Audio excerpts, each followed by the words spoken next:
a step-by-step guide on how to write a PhD methodology chapter. The presentation describes what each key section of a PhD methodology chapter must entail. Introduction clearly introduces the purpose and structure of the methodology chapter, explains how the methodology aligns with research questions, objectives, and philosophy, provides a roadmap of what the chapter will cover.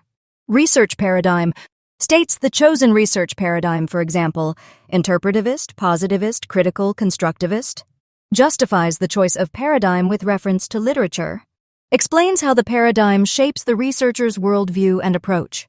Research approach identifies the research approach, qualitative, quantitative, or mixed methods, explains and justifies why this approach is appropriate for the research problem, connects the approach to the broader methodological framework.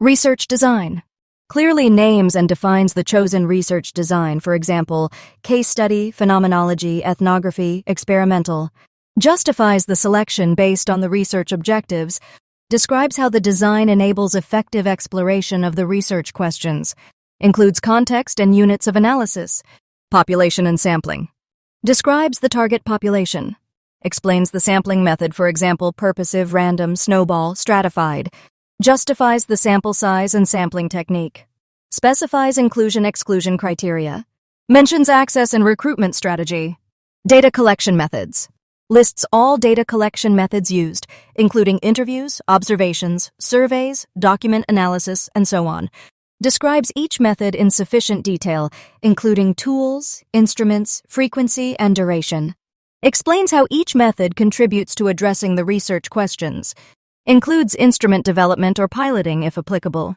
provides justification for using multiple methods, triangulation, data analysis procedures, clearly outlines how data were analyzed, qualitative, quantitative, or mixed, describes analysis steps, for example, coding, thematic analysis, statistical testing, names and justifies use of specific software, for example, NVivo, SPSS, explains integration process if using mixed methods, includes sample analysis framework or coding examples where appropriate, trustworthiness, validity, reliability.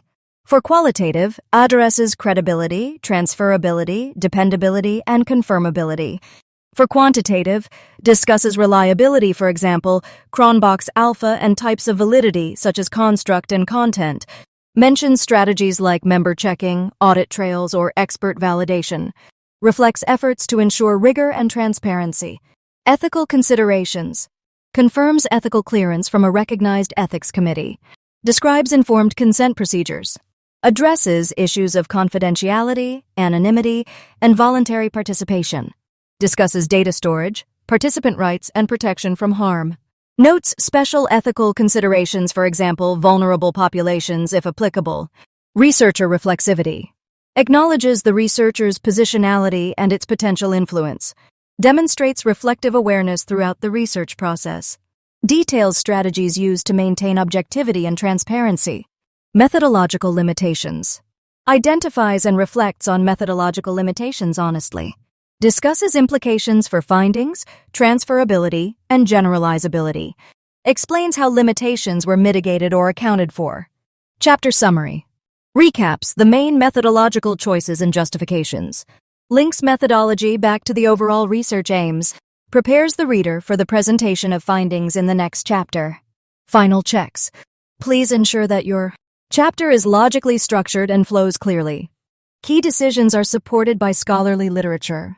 Terminology is used consistently and correctly. Methods are described in enough detail to allow replication. Citations and references are complete and correctly formatted. Happy writing!